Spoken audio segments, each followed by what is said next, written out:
ദൈവ തിരുനാമത്തിന് മഹത്വം ഉണ്ടായിരിക്കട്ടെ. കർത്താവിൽ ഏറ്റവും പ്രിയപ്പെട്ടവരെ, നമ്മുടെ കർത്താവായ യേശുക്രിസ്തുവിന്റെ നാമത്തിൽ നിങ്ങൾക്കെല്ലാവർക്കും സ്നേഹവന്ദനം. വലിയ നോമ്പിലെ ഈ ദിവസങ്ങളിൽ നാം ആയിരിക്കുമ്പോൾ നമ്മുടെ ആത്മീയ ജീവിതത്തെ ഒന്ന് പരിശോധിക്കുവാനുള്ള ദിവസങ്ങളാണ് ഇപ്പോൾ. നമ്മുടെ ഇഷ്ടങ്ങൾ ദൈവത്തിന്റെ ഇഷ്ടത്തിനു വേണ്ടി നീക്കിവെക്കാൻ നമ്മളെ പരിശീലിപ്പിക്കുന്നതാണ് നോമ്പ്. നമ്മുടെ കർത്താവ് നോമ്പ് നോറ്റ് സാത്താനെ തോൽപ്പിച്ചു. അതുപോലെ ദുഷ്ടശക്തികളെയും സാത്താനെയും തോൽപ്പിക്കാനാണ് നാം നോമ്പ് നോക്കുന്നത്.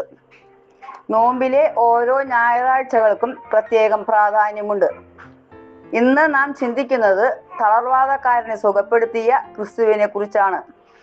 പാപം മനുഷ്യനെ ദൈവത്തിൽ നിന്നും സഹോദരങ്ങളിൽ നിന്നും അകറ്റുന്നു. പ്രതിബന്ധങ്ങൾ ഉണ്ടായിരുന്നിട്ടും തളർന്നു പോകാതെ വിശ്വാസത്തോടെ അവർ കർത്താവിന്റെ സന്നിധിയിലേക്ക് തളർവാദക്കാരനെ ഇറക്കി വയ്ക്കുകയാണ്. നമ്മുടെ പ്രാർത്ഥനകളും മറ്റുള്ളവർക്ക് വേണ്ടിയുള്ളതായിരിക്കണം. ആ തളർവാദക്കാരനെ കർത്താവിന്റെ സന്നിധിയിൽ എത്തിച്ചത് 4 പേരാണ്. അവരുടെ വിശ്വാസം മൂലമാണ് സൗഖ്യം ലഭിക്കുന്നത്. ഒരു തരത്തിൽ പറയുകയാണെങ്കിൽ നോമ്പ്, ഉപവാസം, പ്രാർത്ഥന, ദാനധർമ്മം ഇവയായിരിക്കും ആ 4 പേർ.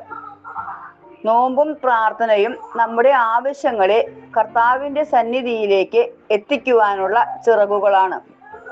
ഈ നോമ്പുകാലം നമ്മുടെ തളർച്ചകളെ കർത്താവിൽ സമർപ്പിച്ച് ക്രിസ്തുവിലേക്കുള്ള ഒരു മടക്കയാത്രയാകണം.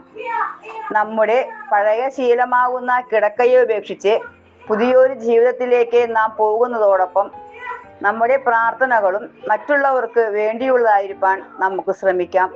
ദൈവം തമ്പുരാൻ എല്ലാവരെയും അനുഗ്രഹിക്കട്ടെ.